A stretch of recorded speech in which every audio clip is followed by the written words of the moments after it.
Hi, Tega Cay Connect liaisons. This is Katie Polson, Assistant City Manager here for the City of Tega Cay. And as you're aware, we had several of our liaisons who were not able to make our quarterly June meeting due to other obligations. It's summertime and we know everyone's busy. So we're trying something new today. Our department heads are going to give their regular updates, but we're going to do it on video this time. After you hear their updates, if you have any questions, just shoot me an email or reach out and we'll be happy to get those answered for you. Thanks. Good morning. I'm Tom Goebel with the Development Services Department, and today I'm going to bring you an up-to-date on what's happening in our department.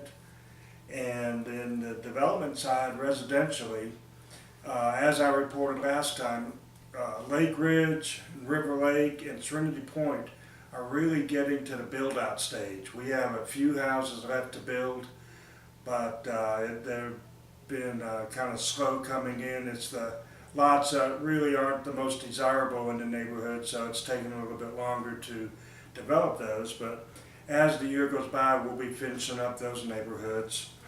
And Cameron Creek is really doing well. The townhouses, you probably have seen them behind Brewster's. They're really going up quickly.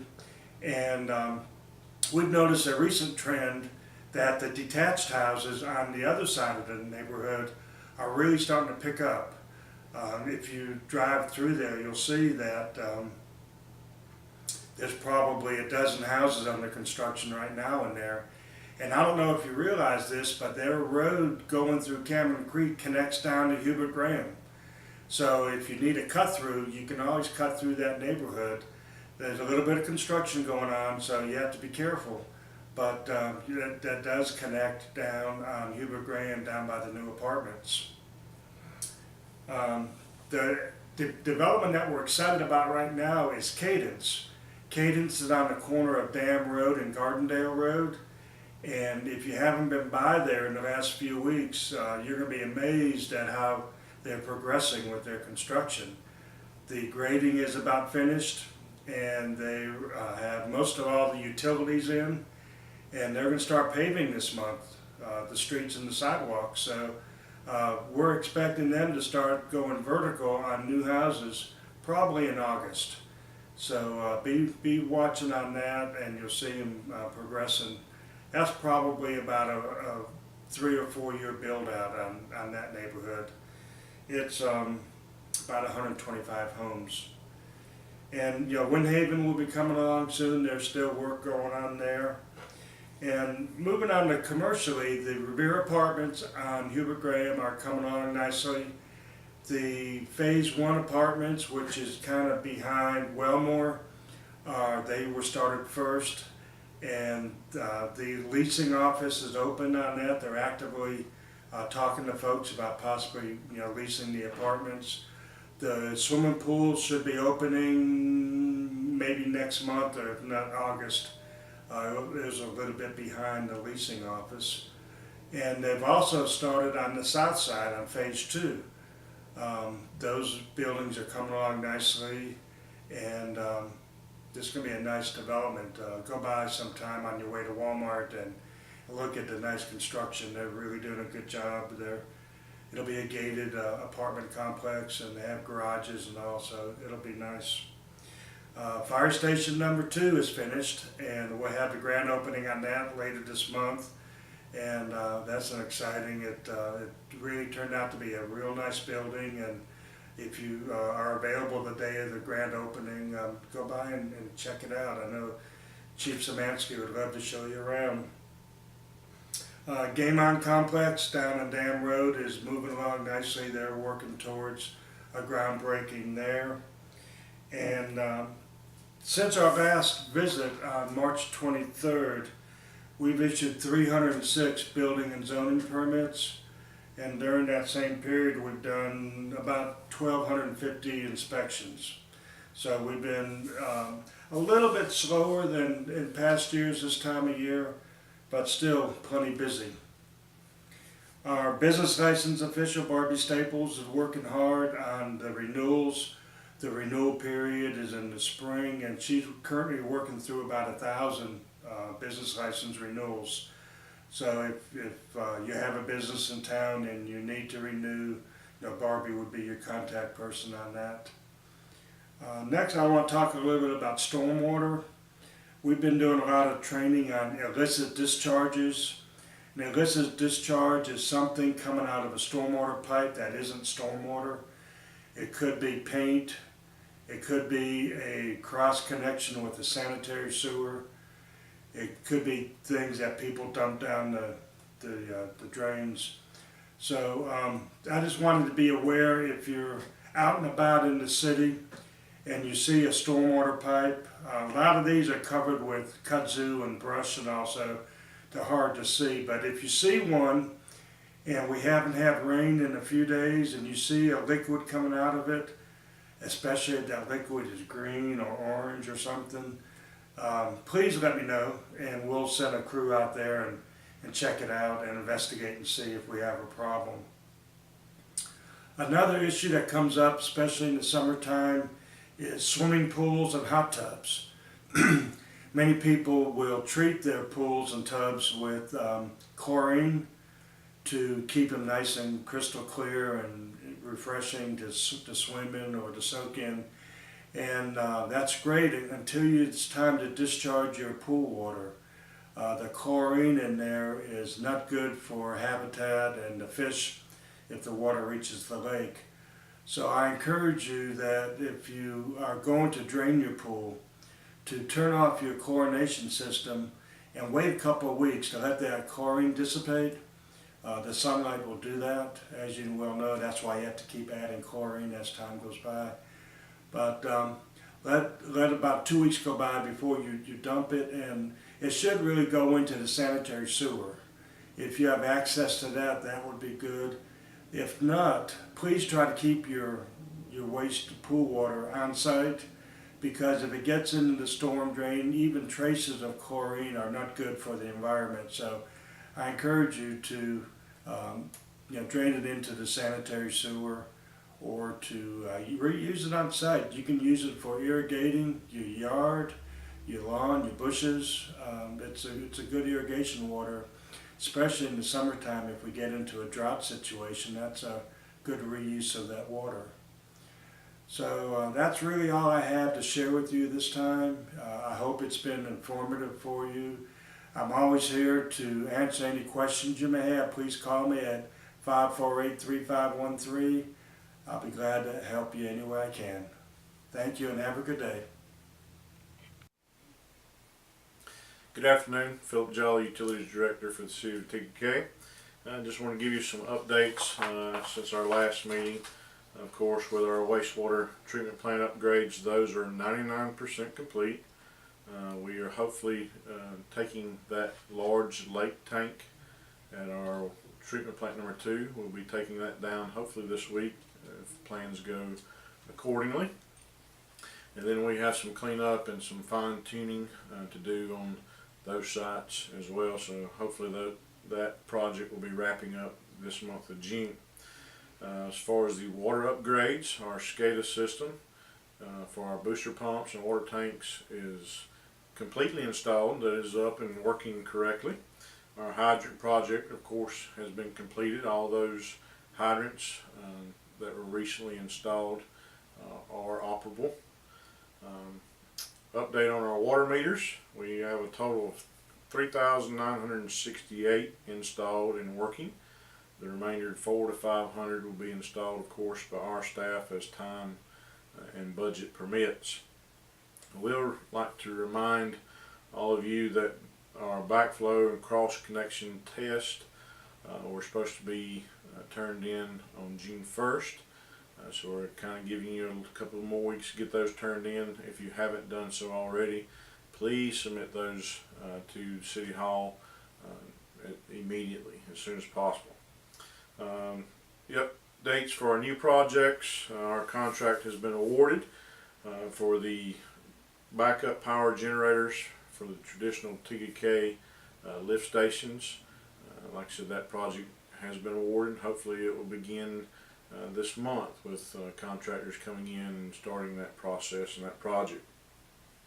And then lastly, we are continuing Our project that we started back in January of slip lining some of our collection system lines. We have some monies left over from our SRF project that we're wanting to make sure we get the most bang for our buck, I guess you could say. So that contractor is coming back in the next couple of weeks, getting that project started back up and trying to take care of more of those dilapidated pipes. So that's all I have. Let me know if you have any questions. Thanks. Hello fellow TC Connectors, my name is Joey Bluthen. I'm the Parks and Recreation Director for the City of Tega Cay, and I'd like to update you on our next TC Connect session. Let's begin with one of our biggest events coming up, July 4th. Not only is it the nation's birthday, but it's also the city's birthday, and this year we'll be celebrating our 35th birthday. The day kicks off with the land parade, which starts at 9 a.m. and goes down Tega Cay Drive. If you would like to participate in that, you can register for free on tegaksc.org or contact Lacey Armstrong at 803-548-3787. After the land parade, all the activities shift to Windjammer Park, where we have the canoe joust, we have the boat parade. Boat parade registration's free for that as well. Dustin Overton's your contact for that at 803-548-3787. And the Windjammer activities are capped off with the Carolina Ski Show performance. After Windjammer, head down to the Glennon Center, where we will have our Splish and Splash from 3 to 5 o'clock, and that kind of transitions into the Tega Cay Lions Fish Club from 4:30 to 6:30, which then leads into the city's birthday party, where the mayor will give his address and we'll have some birthday cake. And finally, the evening caps off with fireworks, which will start up around 9:15 for that evening. A couple of quick reminders in regards to that. There will be trolleys set up at Rundy Park, the Glennon Center, and Tega Cay Elementary School to help shift you down to Windjammer Park. There is no parking at Windjammer, and that includes golf carts as well. Shifting our focus onto some other projects that we've completed and some other upcoming things. The Heron Harbor Playground project was completed on April 22nd thanks to city staff and a lot of great volunteers from the Heron Harbor neighborhood. We've also come close to completion with our Pitcairn project, which was completed in mid-May by some contractors. We have installed a new sidewalk from a set of steps down to the dock, and we've also stabilized the shoreline. The last phase of that project is to lay the remaining hillside with mulch, and hopefully we'll have the mulch in place to be able to do that sometime in early to mid-July. Our next big event that's coming up will be our summer food truck rally, which takes place this Saturday, June 17th. The featured band is the Big Bamboo Band. Everything kicks off at 6 o'clock with DJ Tim Brown, and then with Big Bamboo Band taking the stage from 7 to 10. We'll have 10 food trucks out there this Saturday, along with adult beverages served by the Shore Club and City Tavern. We'll also have a bounce area for the kids. So come on out, enjoy some good food and some great music. Our next one coming up after that will be August 19th with Sonic Rewind as the headliner for that event. The last big thing that we have going on in the city right now is fall sports registration. It began for all residents on June 1st, and it will begin for non-residents on July 1st, and it will run until Saturday, August 5th. This fall we're offering fall flag football, youth baseball, youth soccer, youth softball, along with adult co-ed kickball and men's and women's softball. All of our registration is online. This year we're actually using a different online provider called Oasis. We've upgraded it so it should provide more of an enjoyable experience. Hopefully, as you register, you'll be able to create your own account so that each season you won't have to input your new information. You won't have to input your information. You'll just be able to use your account, and everything will automatically be in there. So hopefully that'll make it a little more convenient for you to register. But thank you for your time. Hope you enjoyed the update. Hello, I'm Tim Gillette with the City of Tega Cay. I'm the Operations Director, and we run the Public Works Department. I'm just going to let you in on a few facts that we've got going on and how our summer's progressing. We have finished Hubert Graham Way. If you don't know, it's the cut through between Gold Hill Road and Stonecrest Boulevard. Leads right to Walmart. We'll be undertaking a C-Fund project this summer at the end of Tega Cay Drive. It's currently in the bidding process. We are getting our numbers together for our street patching bid, and we will be tackling some stormwater projects this year during the summer. As you know, it's the summertime and everybody's busy in their yards. We pick up everything that you put out for the curb. This is called our curbside collection. And if you could be mindful of how much you put out, and if you could have it out on Monday morning early, that would be great. And we'll try to get it picked up as quickly as we can. Being mindful though, during a heavy weekend when you put out a lot of debris, it may be till Friday till we get your debris picked up, so please be patient with us. Also, with the summer and all this rain we've been having, the plants have been growing very fast. We are trying to keep up with weeds and tree trimming as best as we can. Thank you, and if you have any questions, give Katie a call. Hi, Fire Chief Scott here from Tega Cay Fire Department, giving the Tega Cay Connect update. Okay, first thing I want to talk about is our EMT medical calls. We'll start running those in about probably next week or so. It was 30 days from last time, but we had some software issues, and that's all we're waiting on. Currently, we have 7 EMTs on staff. We have 4 that just completed their final exam as of yesterday. They all passed. And they'll take their state certifications next month. Also, we have 4 more that are going to take the certification EMT class starting in July. And then we'll have a total of 15 on staff. Okay. We're just waiting for our certificate for software. We have all our DHAC and state certifications and licenses in place now. Okay, our update on our new station is we're approximately 5 months ahead of schedule and we're under budget, which is always good. Okay, we'll get we got our CO as of yesterday to move in.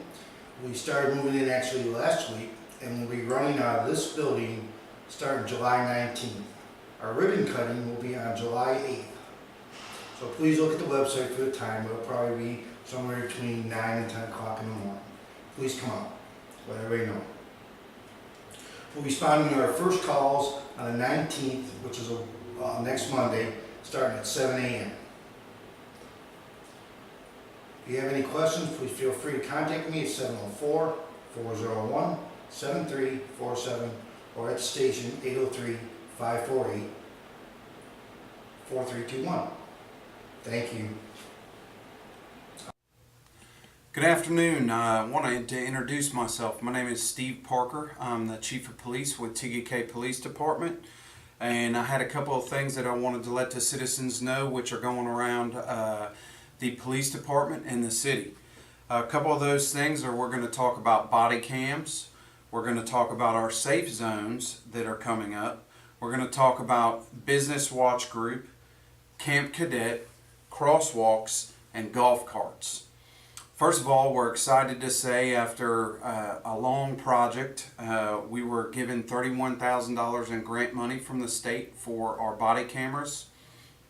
And as you can see in the background, we have received our body cameras. They're simple to use. This is going to allow us to have the transparency that the citizens deserve, as well as the professionalism that we expect. So we're excited about this new program. You will see that these are on all of our patrol officers, and in the future will become something that every officer has as we receive more funding in the next few years. This is a huge time management issue. We do have to manage all the evidence, so there is going to be a lot of time added to what we need to do, and whether we might end up needing more staff later on. But for now, we're going to test it through the first year and see what actually we need to do. The next thing I'd like to talk to you about is safe zones. The department has been working after recommendation from Councilwoman Stalford and other council to create a safe zone at the police department. And what that is it's basically if you purchase something on Craigslist or Facebook or some other type of website, and you want to have a meeting place where you feel safe to meet somebody, so that because you don't know who that individual is, we're going to have 2 designated parking spaces. It's going to be under video surveillance, and you're going to have the option of coming to the police department, doing a transaction, and then moving about your business, so that we know that the citizens are safe in Tega Cay. So we're really excited about this. And this should be coming sometime towards the end of June, beginning of July, once we get everything worked out. And we'll have more to come as far as advertisement on the safe zones. Next, I wanted to talk about our Business Watch group. On April 27th, we kicked off our first Business Watch meeting and had around 15 businesses attend the first group. What this is we're establishing relationships with the businesses to let them know of crimes that are occurring in their areas. So we've set up a email link so that they can inform us of suspicious activity, but at the same time we can let them know if there was crimes outside in the county or the city that they might need to be aware of to make sure that they're keeping an eye out. As well as they have the ability to sign up to see our crime. And what you'll see is if you come right over here, this is the safe zone that I talked about. And then this is our crime page, which I would encourage anybody to go to our Business Watch crime page. And you can sign up for mapping details to know about all the crimes in your neighborhood and what's going on. As well as businesses can sign up for video surveillance. What this doesn't give us the ability to go in and view the surveillance. It only tells us that they have video cameras. So if there's a crime in the area, we know we can go ask that business if they would mind, if we could look at their footage and maybe see if somebody was around their business with a car or a person, that we might be able to identify them. So this is going to help us to deter crime. And each business that signs up gets a sticker they get to put on their window. We're excited about this. This is a huge deterrent. Criminals usually go for soft targets. This hardens the targets of those businesses because they know A, they got video surveillance, and B, that they're working in cooperation with the police. So we're really excited about that. Next, wanted to talk about Camp Cadet. This is basically what I consider the crown jewel of the police department.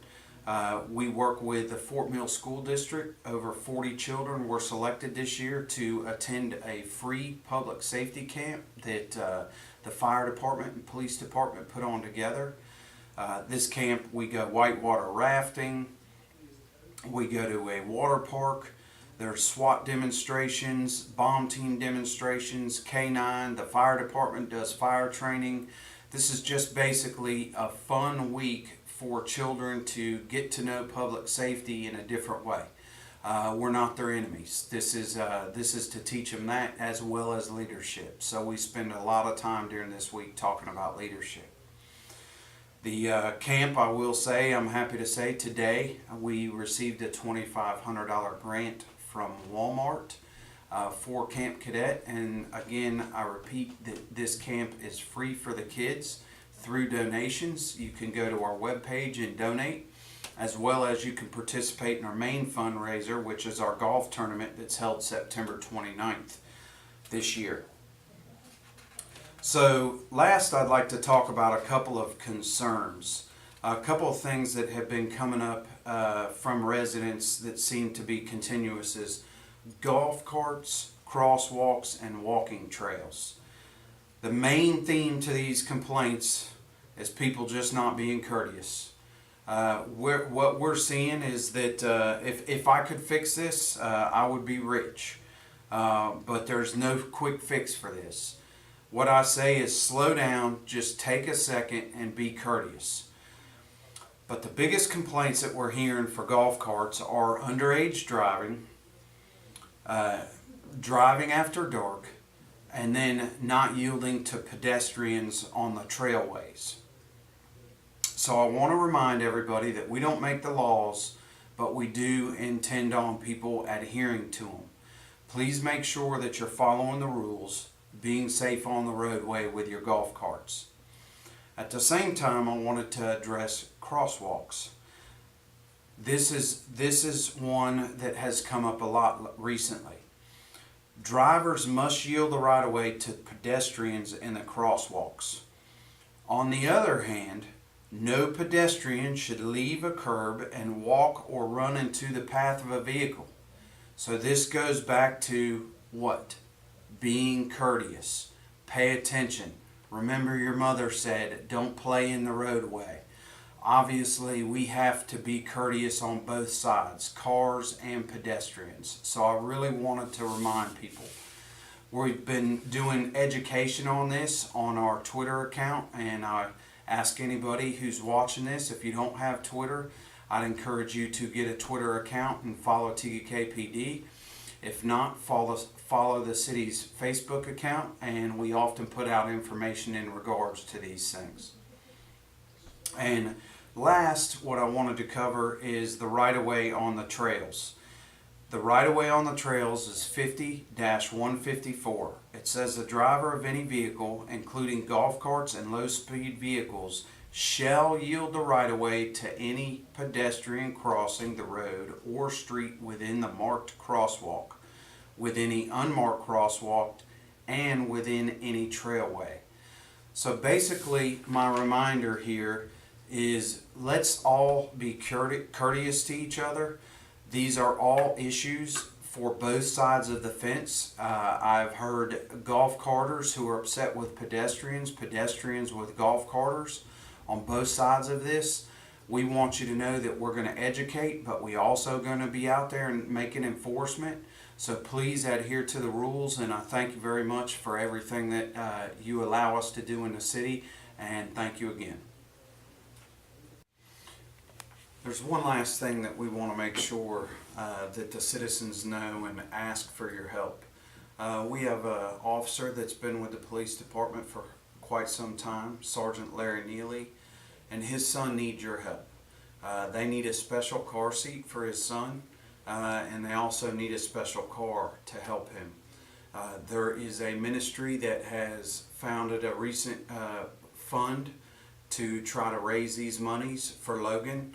And what I ask is that you please go to the city's Facebook or go to the Twitter account and please help Logan and Sergeant Neely raise these funds to get the needs that they need for their handicapped child. And we thank you very much.